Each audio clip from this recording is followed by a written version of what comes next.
اتنی اخلاص سے کیا کہ ڈائریکٹ اللہ کی بارگاہ میں قبول ہوا تقریباً یہ خواب میں آ ایک شاعر اتنی اخلاص سے بیٹھا اور جو آیت اللہ فراشی نجفی ہے یہ ان میں ہی اتنا اخلاص تھا کہ انہوں اخلاص خواب اخلاص سے دیکھا، یہ تو نہیں ہو سکتا. میں یہ نہیں کہہ رہا ان میں اتنا اخلاص تھا کہ اللہ نے ان کو پہلے ہی اعلان کر دیا کہ وہ یہ چیز مطلب لکھنے سے نہیں، وہ تو خواب میں آیت اللہ کا کیا کمال ہے؟ شاعر کا کمال ہے، شاعر کا کمال ہے، خلوص سے لکھا شاعر کے نہیں، وہ تو آپ نے بات کہہ دی کہ شاعر نے اتنے خلوص سے لکھا، وہ تو بات سمجھ میں آ گئی کہ ڈائریکٹ چلے آپ کی بات کہ ڈائریکٹ وہاں تک پہنچ گئے. ٹھیک ہے، اور ان کے ذریعے اس کو جو ہے پیغام پہنچا ٹھیک ہے. کہ تمہاری عبادت قبول ہوئی ہے. ٹھیک ہے، چلیں. اور یعنی اس میں جو ہم اپنے الفاظ میں ایک جملہ کہیں وہ کہوں گا میں، لیکن پہلے آپ لوگ اپنے ذہن تھوڑا سا دوڑائیں. یعنی اللہ یہ چاہتا تھا کہ ان کی مدح جس نے کی ہے وہ پتہ چلے. ہاں علی کے فضائل پتہ چلے لوگوں کو ہاں کہ وہ کس ٹھیک ہے. وہ تو اسے پڑھنے والے کا ہو گیا، لیکن اس میں ہمیں کیا درس ملتا ہے؟ یہ تو اس نے شاعر میں علی کی محبت میں شعر لکھ دیے، سب کو پتہ چل گیا، اچھی بات ہے. اس میں ہمارے لیے کیا درس ہے؟ یعنی اس میں ہمارے لیے کیا درس ہے؟ یعنی جب ہم کوئی بھی شخص اتنا خلوص سے عمل کرے گا تو اللہ پلٹا کے اس کو دنیا میں اتنی سے زیادہ عزت دے گا. تقریباً وہ پہنچ گئی ہیں. مطلب اس کو ہم اپنے الفاظ میں دیکھیں، اس میں ہم اپنے الفاظ میں کہیں کہ اگر انسان خلوص سے لکھے تو پہلے آل محمد سنتے ہیں، پھر دنیا والے سنتے سبحان اللہ. ہیں. اس کو اس طرح بیان کر، یہ اخلاص، یہ امیر المومنین. اور کیونکہ دیکھیں ولادت کا دن ہے تو اتفاق سے واقعہ بھی امیر المومنین کا تھا، یہ بھی امیر المومنین عطا کیا. اب دوسرا واقعہ بھی امیر المومنین کہ ایک عرب میں نجف اشرف کا واقعہ ہے، وہاں پر لوگ اپنی محبت سے لکھتے تھے. ایک غیر معروف شاعر، غیر معروف شاعر، جو شاعر جسے شاعری بھی شاید اتنی نہیں آتی تھی، اس نے 4 مصرے لکھے اور امیر المومنین کی زری میں ڈال دی. کیا کیا؟ 4 مصرے لکھے. کچھ روائی لکھی، لکھتے ہیں نا محبت. آج بھی ہم دیکھیں زری میں لوگ محبت میں کرتے ہیں تو کہ اظہار خیال جو ہم پیسوں سے کرتے تھے کہ مولا یہ زری مصرے ڈالنے کے بھائی عبادت قبول ہو جائے، نیت ہماری خلوص تھی کہ اس میں ایک اینٹ بھی اگر اس حرم میں اگر ہمارے پیسوں سے لگ جائے تو انسان خواہش ہوتی کہ اس لیے انسان وہاں دیتا ہے. تو اب اس زمانے میں تو شاعر تھا، اس کے بعد تو کچھ نہیں تھا. اس نے 4-5 مصرے 6 مصرے جو جتنا آتا تھا، معروف بھی نہیں تھا اتنا، لوگوں میں اتنی شہرت بھی نہیں تھی، اس نے لکھ کے ڈال دی. تو امیر المومنین نے کیا کیا اس کے جواب میں؟ قلدین، جو کیا کہتے ہیں، قلدین کہتے ہیں نا، جو فانوس وہ گرا ایک نیچے، وہ گرا نیچے. اس نے کہا یہ مجھے علی نے تحفہ دیا. خادم کھڑا ہوا تھا، کہا نہیں بھائی یہ ڈھیلی ہو گئی تھی، یہ ڈھیلی ہو گئی تھی، اسے گر گئی. دوبارہ لگا کے دیکھ لو، دوبارہ پھر گر گئی، پھر تیسری مرتبہ لگائی، پھر گر گئی. اب یہ بھی فیصلہ نہیں کر پا رہے خادم کے، ماجرا کیا سارا، لگاتے ہیں گر جاتی ہے. اپنی کہتا ہوں زمانے کے مرجے کے پاس پہنچے. جب مرجے کو سارا قصہ سنا، اس نے کہا امیر المومنین نے اسے یہ تحفہ دیا. سبحان اللہ. اچھا، اب یہ بات عرب میں مشہور ہو گئی. جیسے ابھی اگر آج ہمارے علاقے میں کوئی واقعہ اگر مشہور ہو جائے، ذریعے پہ کوئی چیز نورما ہو جائے تو ہر آدمی ہاں پہنچ جائے گا دیکھے گا. تو اچھا، اس زمانے میں جو بڑے بڑے شاعر تھے وہ سب ایکٹیو ہو گئے کہ بھئی ایک شاعر تھا، اس کو تو کوئی جانتا بھی نہیں، نہ تو اسے کوئی نہ مصرع کہنا آتا ہے، نہ اس نے مصرے کے اندر کوئی اسے نہ قافیہ کا اسے پتہ ہے، نہ اسے کچھ بھی نہیں معلوم. اسے تو اس نے تو 4-5 مصرے کچھ لکھ دیا، علی نے اسے قلدین دے دی. واہ بھائی. اب بڑے بڑے عرب کے بڑے بڑے شاعر آئے، بڑے بڑے شاعر جنہوں نے بڑے بڑے دیوان امیر المومنین کی شان میں لکھے اور زری میں ڈال دیے. قلدین تو کیا کہتے ہیں کہ ایک بلب بھی نہیں گرا ان کے لیے. اب وہ لکھ رہے ہیں قلدین کہتے ہیں نا، فانوس کہتے ہیں، فانوس تو کیا ایک بلب بھی نہیں گرا. اب بڑے بڑے شاعر دیوان لکھ رہے ہیں، آ رہے ہیں اور زری میں ڈالتے جا رہے ہیں. ایک شاعر کے خواب میں کہتے ہیں امیر المومنین آئے، بڑے شاعر کے خواب میں، بڑے خواب. امیر المومنین نے امیر المومنین سے شکوہ کیا، شکایت کی کہ مولا یہ بات تو کنفرم ہو گئی کہ آپ کو شاعری کا ذوق نہیں. کیوں؟ ارے مولا اس نے کیا 4 مصرے لکھ دیے، اس کو کیا آتا ہے؟ ہم ہیں شاعر، عرب کے بڑے شاعر، ہمیں دیکھیے ہمیں لکھنا آتا ہے، فصاحت و بلاغت کے شعر ہم نے لکھے، بڑے بڑے دیوان لکھ کے ڈالے، آپ نے کچھ بھی نہیں دیا. اب سنیے علی کا جواب، یہ ہے جواب جو ہمارے موضوع سے مربوط ہے. امیر المومنین نے کیا کہا؟ امیر المومنین نے کہا کہ اس نے شعر میرے لیے لکھے تھے، تم شعر اور دیوان لکھ رہے ہو کہ دین کے لیے لکھ رہے ہو، یہ فرق ہے دونوں میں. تم فانوس کے لیے لکھ رہے ہو، تمہارے لکھنے میں اور ان کے لکھنے میں یہ فرق ہے. دیکھیں وہ یہ چیزیں اخلاص سے لکھیں. جب بھی کام آپ اخلاص کے ساتھ انجام دیں گے وہ پائے تکمیل تک پہنچے گا. ہو سکتا ہے شاید دیر میں پہنچے لیکن پہنچے گا. اخلاص ضرور رنگ لاتا ہے، بس شرط ہے کہ انسان اخلاص ہونا چاہیے. تو دیکھیں کیا نصیحت کی پیغمبر اسلام، کس کو نصیحت کر رہے ہیں؟ امیر المومنین. کیا نصیحت کی؟ یا علی جب تم دیکھو لوگ کثرت عمل میں، لوگوں کو پاؤ کثرت عمل، جب لوگ مصروف ہو جائیں تو اخلاص کا نمونہ بن جاؤ. انسان اپنے آپ کو اخلاص کا نمونہ بن جائے. دیکھیں اخلاص سے کام انجام دے. ہو سکتا ہے مشکل ہو، پریکٹیکل طور پہ بہت سے کام ہو سکتا ہے شاید مشکل ہو، لیکن اس کا فائدہ ہے.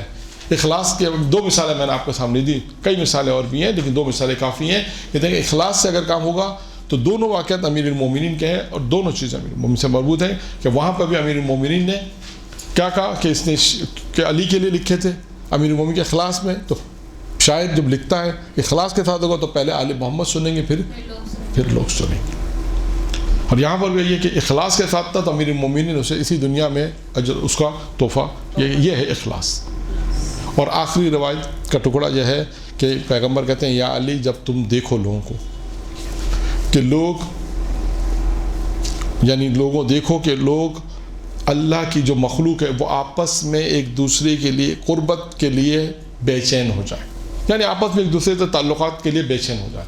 یا علی جب تم دیکھو لوگوں کو کہ لوگ آپس میں ایک دوسرے سے قربت کے لیے تعلقات کے لیے بے چین ہو جائیں تو تم اس وقت اللہ سے اپنا ارتباط پیدا کرو.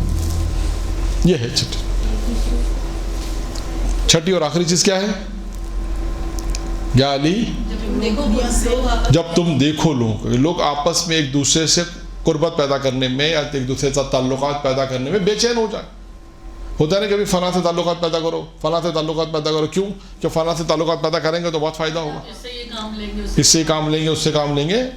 کہا جب ایک دوسرے سے جب دیکھو ایک دوسرے سے تعلقات کے لیے بے چین بے قرار ہو جائے تو تم اس وقت کیا کرو؟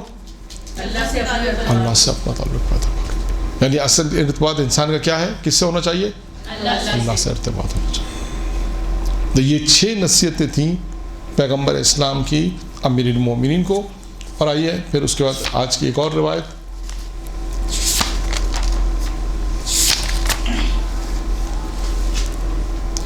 یہ روایت جو ہے یہ ہے یہ بھی 6 چیزوں سے مربوط ہے. یعنی کیا ہے اس میں؟ یہ بھی روایت امیر المومنین علیہ الصلوۃ والسلام نے ارشاد فرمایا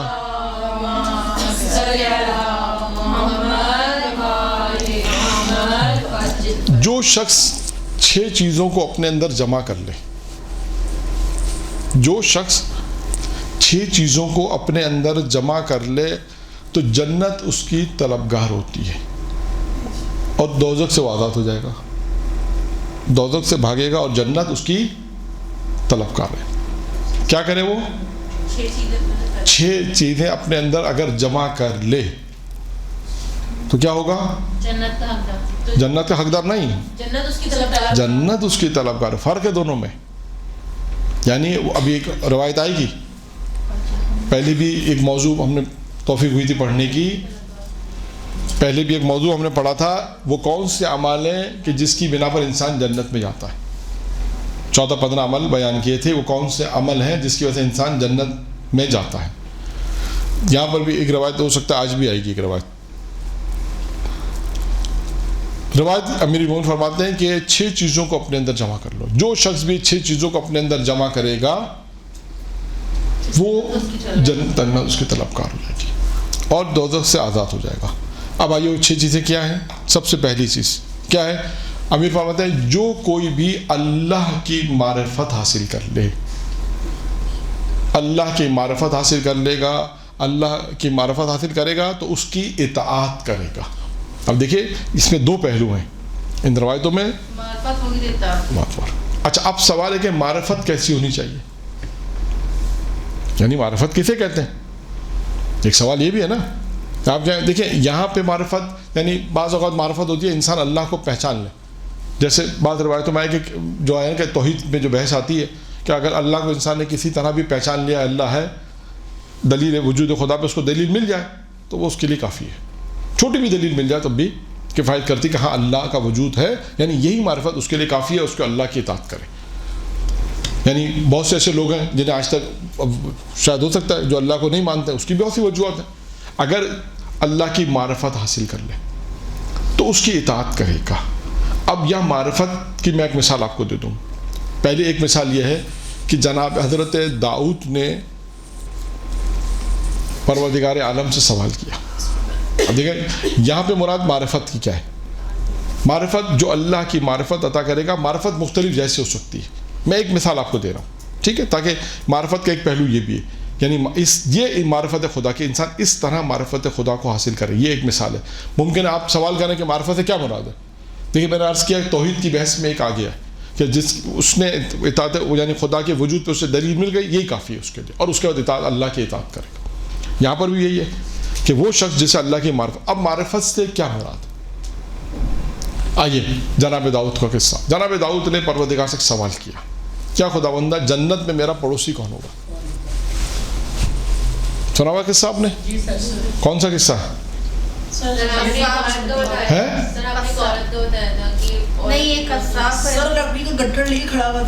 ہاں کس کس کو معلوم ہے تو پھر تکرار نہیں کروں. نہیں معلوم؟ اچھا پھر تو تکرار کر دیں. ٹھیک ہے، ایک ووٹ کی تو اچھی ٹھیک ہے. خیر وہ واقعہ اس طرح ہے کہ جناب داؤد نے پروردگار سے سوال کیا کہ خداوندہ جنت میں میرا پڑوسی کون ہوگا؟ خدا نے کہا جناب داؤد سے کہا داؤد شہر سے باہر جاؤ، جو شخص تمہیں پہلا نظر آئے گا وہ جنت میں تمہارا پڑوسی ہوگا. پڑوسی ہو. جناب داؤد نکلے شہر سے باہر، کیا دیکھا؟ جناب متا، جناب یونس کے والد جناب متا ہیں. کیا دیکھا انہوں نے؟ دیکھا کہ لکڑیاں انہوں نے اپنے سر پہ رکھی ہوئی ہیں. پھر اس کے بعد انہوں نے دیکھا کہ گاہک آیا، انہوں نے لکڑیاں اس کو فروخت کیں. فروخت کرنے کے بعد جو رقم اسے ملی وہ واپس آ رہے تھے. تو جناب داؤد نے ان سے کہا کہ میں آپ کا مہمان بننا چاہتا ہوں. کیوں مہمان بننا چاہتے تھے؟ اس لیے کہ یہ دیکھنا چاہتے تھے ان کا کون سا ایسا عمل ہے جس کی وجہ سے یہ جنت میں میرے پڑوسی ہیں، ان کا کیا عمل ہے، کیسے پتہ چلے گا. تو لہٰذا انہوں نے کہا کہ میں آپ کا مہمان بننا چاہتا ہوں. کہا آپ نبی خدا ہے، آئیے میرے گھر، اور لے کر آئے. اچھا جو رقم انہیں ملی تھی راستے میں انہوں نے گندم لیا اور گندم لے کے گئے. اب لکھا ہے کہ جب وہ گندم جو لیا اس کے بعد جو اس کی روٹیاں بن کے جب ان کے سامنے آئیں، یعنی کھانا کھانے سے پہلے جب روٹی بن کے اب کھانا کھانا، کہتے ہیں کہ جناب داؤد نے دیکھا کہ جناب متا کے جو والد تھے، دیکھا کہ روٹی کھانے سے پہلے یعنی کھانا کھانے سے پہلے کہتے ہیں پروردگارا خداوندہ وہ لکڑیاں کاٹی، میں نے جو لکڑیاں کاٹی وہ خلق تو نے کی تھی. تو نے مجھے طاقت دی تو میں نے ان کو کاٹا، تو نے مجھے طاقت دی تو میں نے ان کو اٹھایا، اٹھانے کے بعد پھر میں وہاں پر لایا جہاں پہ میں نے اسے فروخت کی. تو نے وہ گاہک بھیجا جس کو میں نے یہ لکڑیاں بیچی. تو نے ہی یہ گندم اگائی جس کی یہ روٹیاں بن کر آئی ہیں اور میں اسے تناول کر رہا ہوں. یعنی مقصد کیا ہے کہنے کا پورے واقعے میں؟ ہر چیز پہ قدم قدم پر کہا پروردگارہ تو ہے. یہ ہے معرفت، اس سے کہتے ہیں معرفت پروردگار. یعنی ہر لمحہ خدا کے لیے ہو کہ خدا تو نے اس کو خلق کیا ہے، خدا تو نے مجھے معرفت دی، پروردگارہ تو مجھے ہدایت دینے والا ہے. دیکھیں کہیں پر بھی یہ نہیں کہا کہ میں نے کیا. ہمارے یہاں آپ اپنے معاشرے میں آ جائیے ذرا 2 منٹ کے لیے. کسی نے بہت اچھا گھر بنا لیا، چلیں اچھی بات ہے، 20 سال 30 سال میں کاروبار اچھا کر لیا، تو کیا کہتا ہے کہ آپ کو جب دعوت دے گا اپنی فیملیز میں دعوت دیتا ہے تو کیا کہتا ہے، یا ہمیں بلاتا ہے تو کیا کہتا ہے کہ بلا یہ گھر ہم نے بڑی محنت سے 20 سال میں بنایا، بڑی محنت لگ گئی اس گھر بنانے میں، یہ کاروبار ہم نے 20 سال کا ہم نے آج آپ کاروبار ہمارا دیکھ رہے ہیں 20 سال لگ گئے، 15 سال لگ گئے اس کاروبار کو سیٹ ہونے میں، اب جا کر ہم اچھی حالت میں. جبکہ کہنا کیا چاہیے؟ کہنا یہ چاہیے کہ اللہ نے جو ہمیں طاقت دی تو ہم نے یہ بنایا. بیچ میں اللہ آنا ضروری ہے، یہ زندگی میں آپ لے آئیں، ہر کام میں اللہ کو لے کر آنا چاہیے. اللہ نے ہمیں اس قابل کیا کہ ہم دوسروں کی ہدایت کر رہے ہیں. آپ مدرسے میں پڑھنے کے بعد جائیں تبلیغ کریں، کوئی بہت اچھا درس آپ نے دے دیا